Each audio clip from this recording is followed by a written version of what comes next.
CBT Palasa. తండ్రి అయిన దేవునికి అంతరాత్మ ఉంటుందా? మనిషి తన అంతరాత్మను అడిగి చెబుతాను అంటాడు కదా. ఏం పనిలో ఉన్నా చేసినా మరి అంతరాత్మ అనగా నేమి? ప్రశ్న. తప్పుగా ఉంటే క్షమించండి. మీ సమాధానం కొరకు ఎదురు చూస్తూ మీ ఆత్మీయ సోదరుడు. ఏమండి, అంతరాత్మ, దేవునికి అంతరాత్మ ఉంటుందా అనేది సోదరుని ప్రశ్న. దేవునికి అంతరాత్మ అనేది ఏమీ ఉండదు నాన్న. ఎందుకంటే ఆయనే ఆత్మ. దేవుడు ఆత్మ గనుక అనే పదం బైబిల్లో రాయబడింది. కనుక ఆయనకు లోపల ఉండి మరొక ఆత్మ ఏమైనా హెచ్చరిక చేసే అవకాశం లేదు. మనకంటారా? మనకి లోపల మరొక ఆత్మను దేవుడు పంపించాడు. ఆయనే ఆదరణకర్త, సంచకరువు, పరిశుద్ధాత్మ దేవుడు, ఇలా పలు రకాల పేర్లు బైబిల్లో రాయబడ్డాయి. వారంతా కూడా అంటే పరసంబంధమైన కుటుంబంలో ఉన్న తండ్రి, కుమారుడు, పరిశుద్ధాత్మ మనను గూర్చి ఆలోచన కలిగిన వారుగా ఉన్నారు కనుక మన నడవడి, మన ప్రవర్తన క్రమపరచటం కోసం ఆ కుటుంబం అంతా కూడా మన కొరకే ఆలోచనలో ఉన్నారు. అందుకు తండ్రి ప్రణాళిక, కుమారుని యొక్క ఆచరణ, పరిశుద్ధాత్మ దేవుని యొక్క ఆదరణ, ఇవన్నీ కూడా మనలను క్రమమైన మార్గంలో నడిపించటం కోసం చేస్తున్న మరి ప్రయత్నం అని చెప్పొచ్చు. కనుక ఎప్పుడూ కూడా మనకి బోధించటాని కోసం, మనకి విశ్లేషించటం కోసం, కొన్ని విషయాలు మంచి చెడులను నేర్పించటం కోసం తండ్రి, కుమారుడు, పరిశుద్ధాత్ముడు వీళ్ళు ముగ్గురు కూడా ప్రయత్నం చేస్తూ ఉంటారు. ఎలా చెప్పగలం మనం ప్రయత్నం చేస్తూ ఉంటారని? వాక్యం 66 పుస్తకాలుగా ఉన్న వాక్యాన్ని తండ్రి అయిన దేవుడు కుమారుని ద్వారా ఈరోజు మనకు అందించాడు. అందులో పరిశుద్ధాత్మని పాత్ర పరిపూర్ణతలోనికి తీసుకువెళ్ళటంలో కూడా ఉంది. ఎందుకు ఈ మాటలన్నీ ఎందుకు దేవుడు మనకి ఇచ్చాడు అంటే మనం ఆయనకి ఇష్టలుగా జీవించాలి అన్న ఆలోచన. ఏనానా? కనుక తండ్రికి ఇష్టలుగా మనం ఎలా బ్రతకాలో మనకు తెలియదు కనుక మనకి నేర్పించటం కోసం తండ్రి మదిలోని ఉన్న మాటలను కుమారుడు తండ్రి దగ్గర విని నేర్చుకుని భూమి మీదకి వచ్చి ప్రకటిస్తే ఆ ప్రకటింపబడిన మాటలలోని పరిపూర్ణతలోనికి మరి పరిశుద్ధాత్మ దేవుడు నడిపించాడు. కనుక ఈ ముగ్గురి ద్వారా మనకి చేరిన మాటలే హెచ్చరిక మాటలు. కనుక అంతరాత్మ అనగానే మనకు ప్రబోధించే ఆత్మ. తండ్రి అయిన దేవుడు మనకు ప్రబోధించాడు, ఆయన దగ్గర మనం నేర్చుకున్నాం. కుమారుని ద్వారా మనం నేర్చుకున్నాం, పరిశుద్ధాత్మ దేవుని ద్వారా మనం నేర్చుకున్నాం. కనుక వాళ్ళ మనకు ప్రబోధించే వాళ్ళుగా ఉన్నారు. ఎందుకు ప్రబోధిస్తున్నారు మనకు తెలియదు కనుక, సత్యం ఏదో మనం ఎరుగం కనుక. కానీ దేవుడు, ఆయనకి ఎవరైనా చెప్పాలా? దేవునికి బోధించేవాళ్ళు అంటూ ఎవరైనా ఉంటారా? ఆయనకి సలహాలు సూచనలు ఇచ్చేవాళ్ళు అంటే ఎవరు ఉంటారా?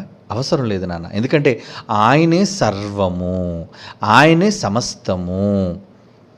ఆయనకి ఎవరో నేర్పించవలసిన అవసరం లేదు.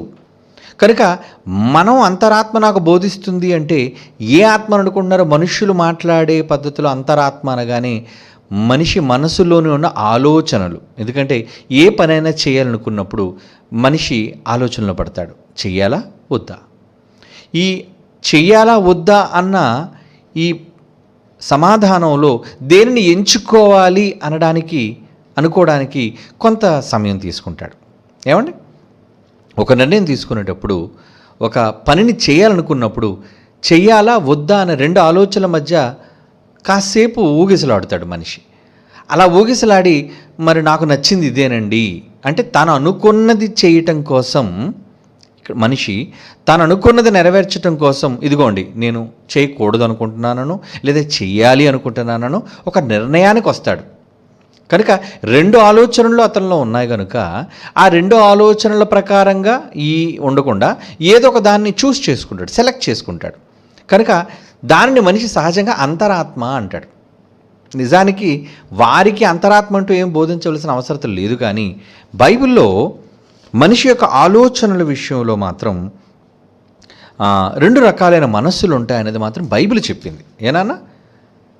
చూద్దాం ఒకసారి. రోమిలికి రాసిన పత్రిక 8వ అధ్యాయం చూడండి. రోమిలికి రాసిన పత్రిక 8వ అధ్యాయం 5వ వచనం ఏమంటున్నాడు చూడండి. అక్కడ రోమపత్రిక 8వ అధ్యాయం 5వ వచనం, శరీరానుసారులు శరీర విషయముల మీద మనస్సుంతురు, ఆత్మానుసారులు ఆత్మ విషయముల మీద మనస్సుంతురు.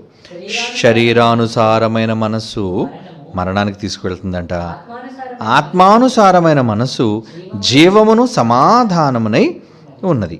కనుక ఈ రెండిటి మధ్య మనిషి ఎప్పుడు కూడా ఊగిసలాడుతుంటాడు. అంటే శరీరం ప్రకారంగా మీరు నడవాలనుకుంటున్నారా, లేదా ఆత్మ ప్రబోధం అంటే ఇది ఎవరికి ఉంటుంది? ఆత్మ ప్రబోధం ఎవరైతే దేవుని నమ్ముకుంటారో, ఎవరికైతే పరిశుద్ధాత్మ దేవుని యొక్క అనుగ్రహం అంటే వరంగా వాళ్ళు పొందుతారో వారు కూడా ఇదిగో ఈ మాటలు, ఈ వాక్యము వలన ఏ నిర్ణయం తీసుకోవాలి అన్న ఒక స్థిరమైన ఆలోచనకు వాళ్ళు రావటం జరుగుతుంది. ఇది ఆత్మ ప్రబోధం అంటే.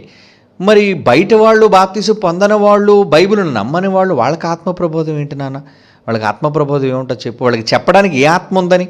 భ్రష్టాత్మ తప్ప, దుష్టాత్మ తప్ప. కనుక శరీరానుసారులు అన్నాడు. అంటే ఇంచుమించు శరీరాన్ని అనుసరించే వాళ్ళందరూ కూడా, శరీరానుసారమైన మనస్సు కలిగిన వాళ్ళందరూ కూడా శరీరం యొక్క మాట వినేవాళ్ళు. శరీరం దేవునికి విరుద్ధమైనది, దేవునికి వ్యతిరేకంగా మనుషులను నడిపించడానికి అపవాది శరీరాన్ని ఆస్కారం చేసుకుంటుంది. ఎందుకంటే దానికి ఉన్న ఆయువు పట్టేటంటే దేహమే.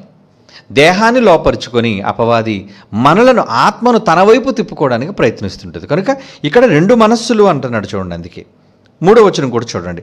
శరీరమును అనుసరింపక ఆత్మను అనుసరించియే నడుచుకొను మనయందు ధర్మశాస్త్ర సంబంధమైన నీతి విధి నెరవేర్చబడవలనని అంటున్నాడు. అంటే శరీరానుసారులు, ఆత్మానుసారులు. ఆత్మను వినేవాళ్ళు అంటే అంతరాత్మ చెప్పేవాళ్ళు. అంతరాత్మ అనేసరికి మీకంటూ వేరేగా ఏదో ఆత్మ నుండి ప్రబోధించేదని కాదు, దేవుని మాటలే మనకి ఆత్మ ప్రబోధం.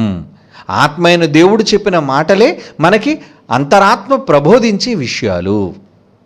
ఇది దేవుని మాటలు వినేవాళ్ళకి. ఇంకా వినలేని వాళ్ళకి అంతరాత్మ ఏంటన్నా? వాళ్ళకి నచ్చింది చేయటమే వాళ్ళ అంతరాత్మ అని వాళ్ళు అనుకుంటారు. వాళ్ళు తీసుకున్న తప్పుడు నిర్ణయం కూడా అది వాళ్ళ అంతరాత్మ ప్రకారంగా నేను తీసుకుంటున్నాను అంటారు. కనుక ఇంచుమించు శరీరాన్ని బేస్ చేసుకొని వాళ్ళ కోరికలు నెరవేర్చుకోవడానికో, వాళ్ళ ఆశలు తీర్చుకోవడానికో, వాళ్ళకి ఇష్టమైనట్లుగా చేయటం కోసమో ఏ నిర్ణయమైనా వాళ్ళు తీసుకుంటే అవి శరీరానుసారమైనదే.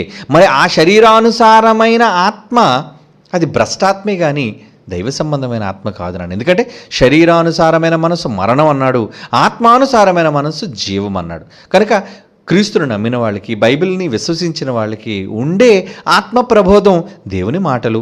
మరి నమ్మని వాళ్ళకి నచ్చిన మనస్సే, అంటే అపవాది వాళ్ళు నడిపించే మనసే వాళ్ళకి అంతరాత్మగా వాళ్ళు అనుకుంటున్నారు, భావిస్తున్నారు. కనుక వాళ్ళు శరీరానుసారులుగా ఉండి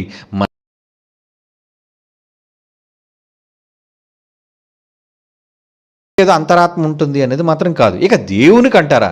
దేవునికి అంతరాత్మ ఏంటి? ఆయనే ఆత్మ. ఆయన అందరికీ బోధించేవాడు. ఆయనకి బోధించేవాళ్ళు ఎవరుంటారు చెప్పండి? ఆయనకు బోధించేవాళ్ళు అంటూ ఎవ్వరూ ఉండరు. కనుక ఆ విషయంలో ఆయనకు అంతరాత్మ ప్రబోధన అనేది అవసరం లేదు. ఓకే నాన్న, గాడ్ బ్లెస్ యూ నాన్న రాజుబాబు. నెక్స్ట్ ప్రశ్నలోనికి వెళ్ళిపోదాం. తర్వాత క్వశ్చన్. అన్నయ్య వందనాలు, నా పేరు ఏ శివగిరి, వయసు 52, ఊరు రైల్వే కోడూరు, కడప జిల్లా. ఏమడుగుతున్నారు? ప్రశ్న.